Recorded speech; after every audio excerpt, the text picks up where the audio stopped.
For the French, the Louvre is more than just a museum. What was once a royal palace became a public treasure house that France prides itself for. It represents the country's history and sits at the center of French culture and identity. That's why it was supposed to be untouchable.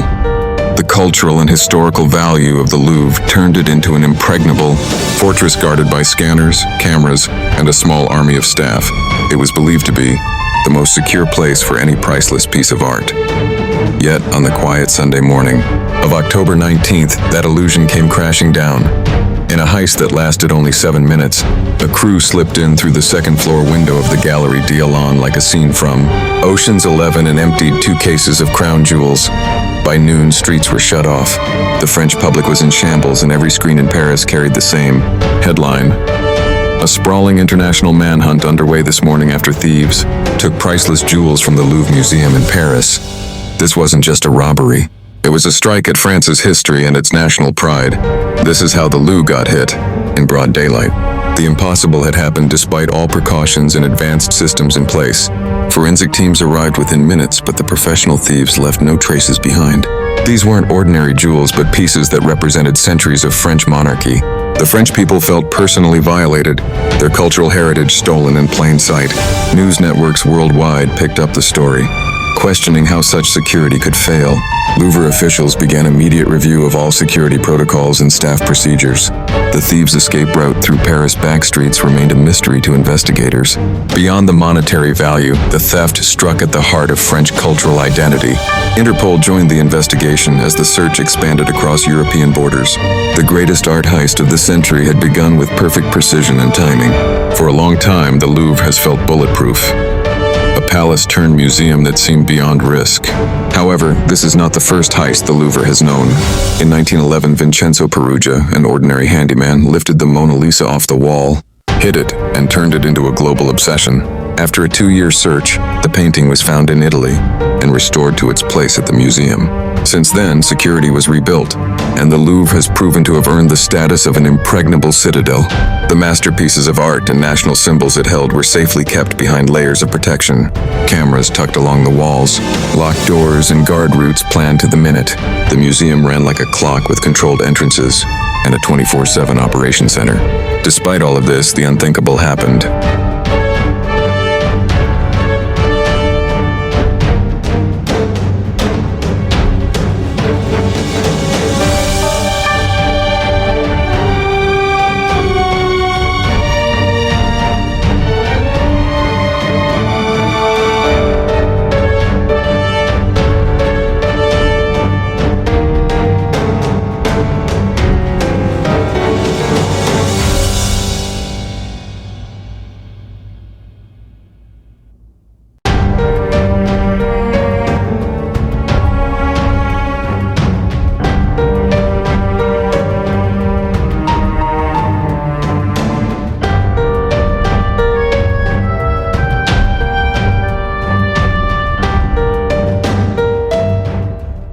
At roughly 9:30 a.m., 3 or 4 men approached the Louvre's exterior walls with professional equipment in their bags. They ascended to an upper-floor window using a maintenance lift, avoiding main security checkpoints completely. Using a blowtorch and small chainsaw, they forced open a reinforced window with surgical precision. Once inside the Galerie d'Alon, they moved with purpose, knowing exactly where their targets were located. They didn't wander or hesitate, moving directly toward 2 specific display cases containing priceless jewels. Industrial grinders roared to life as they approached the reinforced glass protecting the imperial collection. In under 4 to 7 minutes, the security glass turned to dust under their professional tools. This real video shot by a tourist captured one thief working on the final jewel case barrier.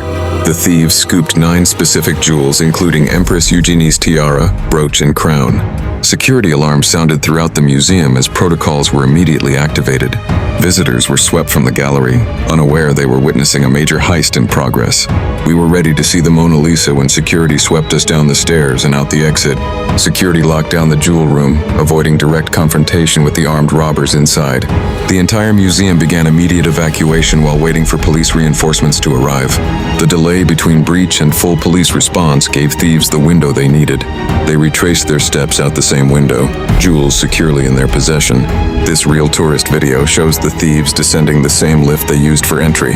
They escaped on 2 waiting scooters, blending into Paris morning traffic seamlessly. But not everything went perfectly. A 19th century crown was dropped during their escape. Authorities found the damaged imperial crown discarded in a nearby alley after the heist. Police sealed all Louvre entrances as the museum closed for the entire day. Forensics teams lifted fingerprints from the lift controls used during the escape. Investigators pulled surveillance footage from interior corridors and exterior streets. The sophisticated heist left investigators with few clues despite the brazen daytime operation. Empty display cases stood as testament to one of the most audacious museum thefts. The thieves disappeared into Paris, leaving behind a major international investigation. Security locked down the room, avoiding a physical fight with the robbers. They then started the evacuation of the museum immediately while waiting for the police. However, the delay between the breach and full response was all the thieves needed to get in, grab the jewels, and then retrace their steps out of the window.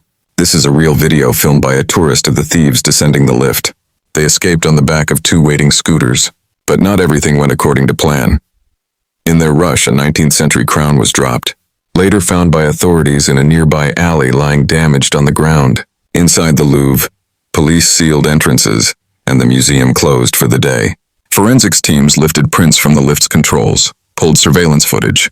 To make sure not to be linked to the robbery, the thieves had rented out the lift truck 9 days prior.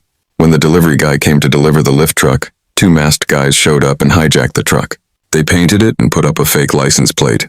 The initial investigation conclusion was quickly shaped. Experienced professionals exploited a construction site.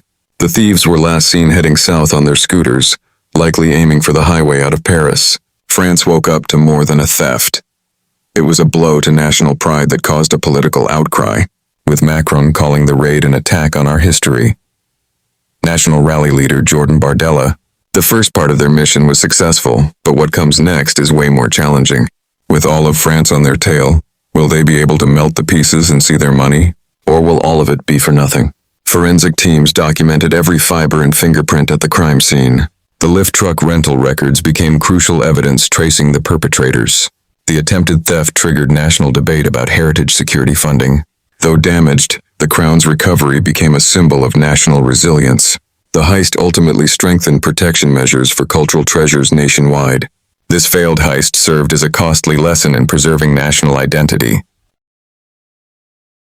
Theft took place in the Galerie de Lyon, a hall that displays the remaining French royal treasures, necklaces and ceremonial ornaments linked to historical nobility. The gallery wasn't secluded. It sits deep inside the museum, barely 250 meters from the Mona Lisa. Everything there signals protection. Streams of visitors, thick glass panels, vibration sensors on every display, motion detectors in the corners, and vigilant guards monitoring every movement. It was the last place anyone would imagine being targeted. And that's exactly why it seemed straight out of a movie. But here's the twist. This wasn't a high-tech job with lasers or explosives. It was shockingly straightforward. A lift, a window, a cutting tool, and 7 focused minutes. Clearly, the crew had planned everything in advance. They picked Sunday morning, the quietest time of the week, when visitor numbers are low and responses slower. Dressed like maintenance workers in yellow jackets, they moved an ordinary basket lift to the outer wall. The setup looked normal, positioned near an ongoing renovation area and just far enough from the main patrol routes. Around 9:30 a.m., 3 or 4 people ascended the lift to an upper floor window and opened it using basic tools. Once inside the Galerie de Lyon, they didn't waste a second. They headed directly to 2 chosen display cases with compact grinders in hand. Within minutes, roughly 4 to 7, the protective glass gave way. A visitor even managed to record one of them from a distance while the act unfolded. They collected 9 select artifacts, including a tiara, a brooch, and a crown once associated with Empress Eugenie, the wife of Napoleon III, along with other pieces of similar worth. The security systems activated, and staff followed their emergency procedures immediately. One visitor later recalled,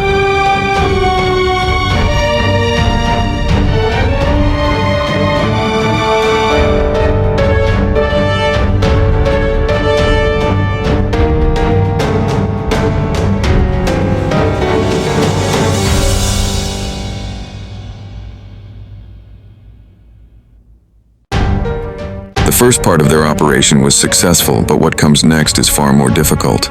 With the whole country watching, can they manage to transform the valuables and see any return? Or will all their efforts be for nothing? The nation awoke to more than a theft. It felt like an attack on shared heritage and stirred a wave of public reaction.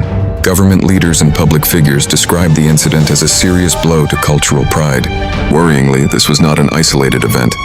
In recent months, several prominent museums in the capital have reported similar break-ins. The recurring pattern has put enormous pressure on authorities to act quickly and reassure the public.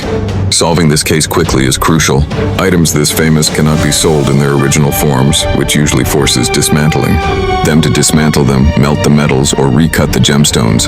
That's why the first week after such an incident is the most important. If pieces are recovered within that window, they are often still intact and can be restored. After that period, recovery chances drop dramatically. Hundreds of millions in cultural value hang in the balance.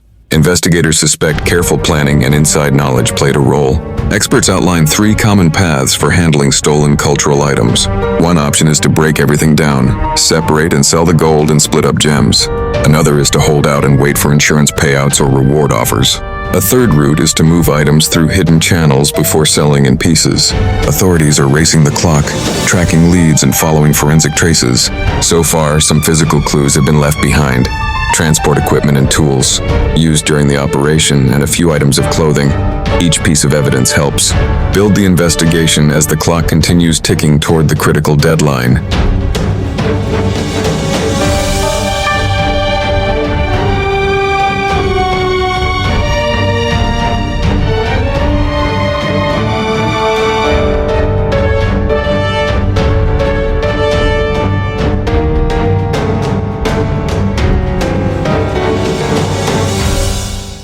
Each piece of evidence helps build the timeline and points investigators closer to those involved. Meanwhile, the public watches and waits. Museums have tightened security, and officials promise increased cooperation across agencies to stop the pattern from continuing. For now, the question remains, will the pieces be recovered intact, or will time and calculated choices make them disappear forever? The answer will shape how this story is remembered, as a narrowly averted loss or a permanent wound to a shared cultural legacy. As days pass, the tension deepens. Investigators across Europe follow every clue, every fingerprint, every camera frame, every trace left behind. Investigators across Europe follow every clue, every fingerprint, every camera frame, every trace left behind. Investigators across Europe follow every clue, every fingerprint, every camera frame, every trace left behind. The Louvre's halls, once filled with art lovers, now echo with determination and silence. Across France, people still talk, not just about who did it, but what it means for the nation's pride and its bond with history. Across France, people still talk, not just about who did it, but what it means for the nation's pride and its bond with history. The missing jewels have become more than artifacts. They are symbols of resilience, heritage, and the value of what cannot be replaced. The missing jewels have become more than artifacts. They are symbols of resilience, heritage, and the value of what cannot be replaced. Under the soft glow of Paris, the search continues. Under the soft glow of Paris, the search continues. Hope remains that one day the lost pieces will return home. Hope remains that one day the lost pieces will return home.